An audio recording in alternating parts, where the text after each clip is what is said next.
Hello friends, स्वागत है आप लोग का ग्लिफिल स्टडी में। तो जैसा कि आपने देखा होगा प्रीवियस नोटिस एसएससी ने जो जारी किया था उसमें मेंशन था कि आपको या तो ऐसे लिखना है या फिर लेटर, तो दोनों में से कोई एक लिख सकते हैं। जबकि जब ओरिजिनल नोटिफिकेशन आया था उसमें था कि दोनों ही लिखना था, लेकिन अब जो है नया कोरिजेंडम लाया है कि कोई एक लिखना है और वो भी आधे घंटे में। तो मेरा सजेशन होगा कि आप लोग लेटर पर ज़्यादा फोकस करें, जितने भी टॉपिक बताए गए हैं उन सबको प्रैक्टिस करें। चलिए आज के टॉपिक पर आते हैं। आज का टॉपिक बिल्कुल नए तरह का है और इस तरह के टॉपिक अगर आ जाएंगे तो कैसे लिखेंगे उसे समझ लेते हैं। चलिए क्वेश्चन देखते हैं। क्वेश्चन है कि आप राजेश या सीमा सेक्टर 13 RK पुरम नई दिल्ली 110022 के निवासी हैं।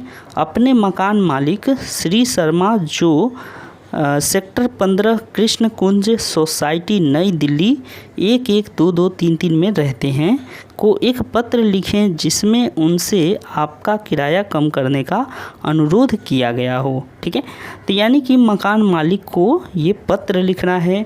अब ये बिल्कुल नए तरह का पत्र है, शायद उम्मीद है कि कई सारे दोस्तों ने इस पर पत्र कभी नहीं लिखा होगा। तो कैसे इस तरह के पत्र को लिखेंगे, यहाँ पे कन्फ्यूजन ये आता है कि इसको फॉर्मल मानकर लिखें या इनफॉर्मल, यानी कि औपचारिक पत्र समझें या अनौपचारिक पत्र। क्योंकि पहली बात होती है कि इसमें जब वो मकान मालिक बहुत बड़ा है, ठीक है, कोई बिल्डर है, तो उस तरह के अगर लेटर लिख रहे हैं तो वहाँ पे फॉर्मल का यूज़ कर सकते हैं। लेकिन अगर छोटा मोटा मकान मालिक है, यानी कि वो केवल घर भाड़ा देना और लेना करता है, उसका बिजनेस नहीं है, तब फिर इसको इनफॉर्मल की तरह लिख सकते हैं।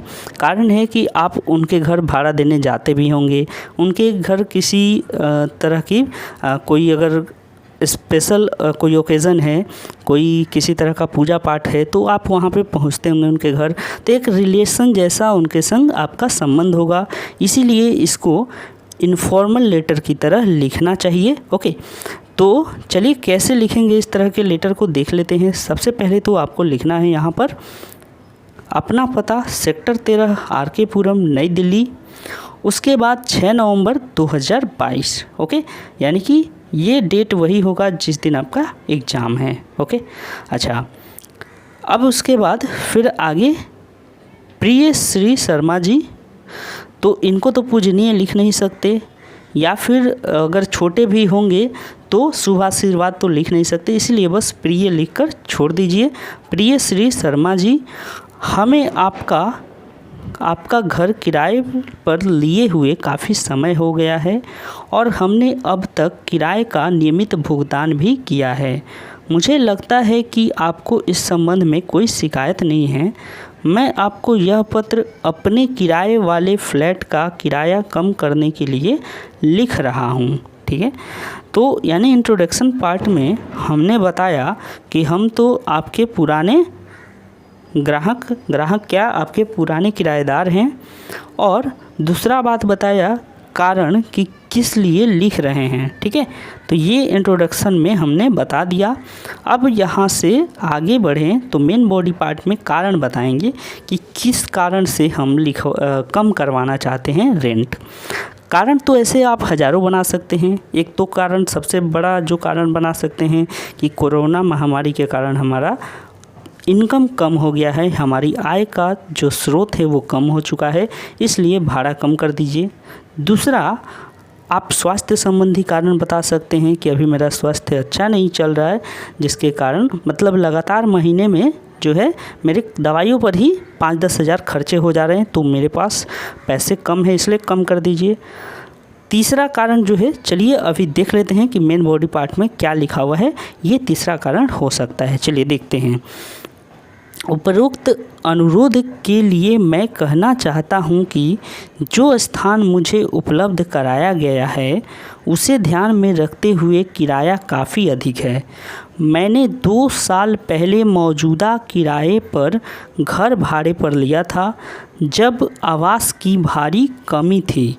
ओके, यानी कि जिस समय हमने किराए पर घर लिया था उस समय घर की बहुत कमी थी। आवास यानी क्या, घर होता है, तो उस समय घर की काफ़ी किल्लत थी, जिसके कारण उस समय आपने किराया लिया था। और आपने जो उपलब्ध कराया है घर, वो भाड़े के हिसाब से ज़्यादा है, यानी भाड़ा ज़्यादा है और घर काफ़ी छोटा मोटा दिया है। ओके, तो यहाँ तक समझ गए होंगे। अब आगे बढ़ते हैं। देखिए अब आगे बढ़ते हैं तो यहाँ से, लेकिन इस दौरान नगर पालिका द्वारा शुरू की गई त्वरित आवास योजना के बदौलत घर के किराए के मूल्य में काफ़ी गिरावट आई है। बड़े और अच्छी तरह से सुसज्जित घर अब शहर में बहुत सस्ती कीमत पर उपलब्ध हैं। इसके अलावा मैं किराए का भुगतान करने में काफ़ी नियमित रहा हूं और अनुबंध में वर्णित नहीं होने के बावजूद अपने खर्च पर आवश्यक मरम्मत करवाता रहा हूं। ओके, तो यहाँ तक आपने क्या देखा कि पहली बात है कि यहाँ पे घर का जो भाड़ा है वो कम क्यों हुआ, क्योंकि नगर पालिका ने एक आवास योजना लाया है जिसके कारण जो है घर के किराए कम हो गए हैं, काफ़ी गिरावट आ गई है, घर के भाड़े कम होने लगे हैं और बड़े और अच्छे घर जो हैं, अच्छी तरह से सुसज्जित यानी सजाया हुआ, अच्छी तरह से सजाए हुए घर जो है वो सस्ती कीमत पर मिल रहे हैं। उसके बाद फिर यहाँ पर देखिए कि भुगतान तो मैं टाइम पर करता हूँ, उसके अलावा अनुबंध यानी कि एग्रीमेंट में कोई जिक्र नहीं था कि मरम्मत खुद से करना होगा, फिर भी मैं अपनी जिम्मेदारी पर मरम्मत करवा देता हूँ। ओके, तो ये सब कारण बताने के बाद अब आ जाना है कंक्लूजन पार्ट में। तो कंक्लूजन में देखिए क्या लिख सकते हैं। अच्छा, यहाँ पर एक टर्म था, शायद जिनको नहीं पता उनको बता दूँ, उपरोक्त मतलब ऊपर की तरफ, ऊपर जो लिखे गए अनुरोध हैं, ऊपर में क्या लिखा गया है यहाँ पर कि भाड़ा कम करना। ठीक है, तो इसी को उपरोक्त लिखा गया है, ऊपर में उक्त। ठीक है, ये संधि है और संधि को विच्छेद करेंगे तो ऊपर उक्त निकलेगा। ठीक है, अब देखिए यहाँ पे भी है, उपर्युक्त तथ्यों के आधार पर मुझे आशा है कि आप मेरे अनुरोध पर ध्यान देंगे और आने वाले महीने से घर के किराए में ₹500 की कमी करेंगे।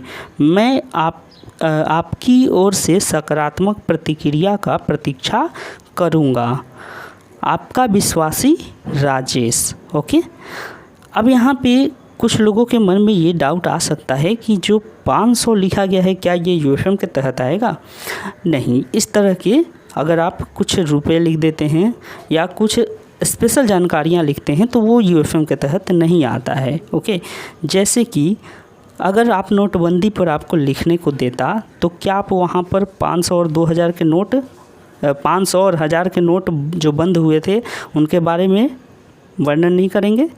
करना तो पड़ेगा कि 500, ये 5000 हो गए ना, सॉरी, तो 500 के नोट और 1000 के नोट बंद हुए थे, उसके अलावा 2000 के नोट चलाए गए थे और 500 के नोट चलाए गए थे, तो ये सब तो आपको बताना पड़ेगा। तो इस तरह की अगर टर्म को यूज करते हैं तो ये यूएफएम के तहत नहीं आएगा। हाँ, अगर आपने मोबाइल नंबर यूज कर लिया, ईमेल आईडी डाल दिया, अपना नाम डाल दिया, तो फिर तो खतरा का घंटी हो जाएगा। इसीलिए सावधान भी रहें और सोच समझकर इस तरह के आंकड़े लिखें। ओके, तो यहाँ पर कोई दिक्कत नहीं है, आप इस तरह से लिख सकते हैं। तो देखा आपने कि पूरा लेटर जो है काफ़ी सिंपल और बहुत ही सही तरीके से लिखा गया है।